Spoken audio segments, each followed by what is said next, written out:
C'est quoi être une militante écologiste?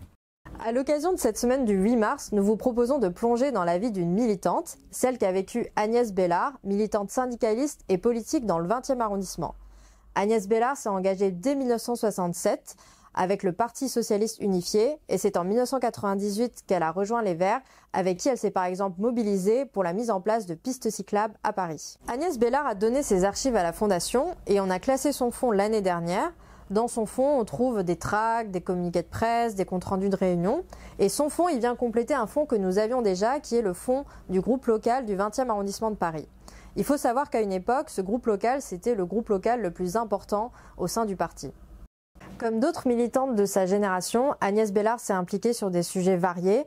Dans les années 80, elle a par exemple apporté son soutien au syndicat Solidarność, un syndicat polonais qui luttait pour plus de démocratie. Professionnellement, elle était éducatrice de jeunes enfants et elle s'est notamment mobilisée sur ce sujet au sein de la commission petite enfance des Verts. Et enfin, elle s'est beaucoup investie localement au sein de son conseil de quartier. Bref, c'est une femme qui a milité toute sa vie sur le terrain sans chercher à être candidate. Si vous voulez en savoir plus, vous pouvez consulter l'inventaire du fonds d'Agnès Bellard sur le site des archives de la Fondation.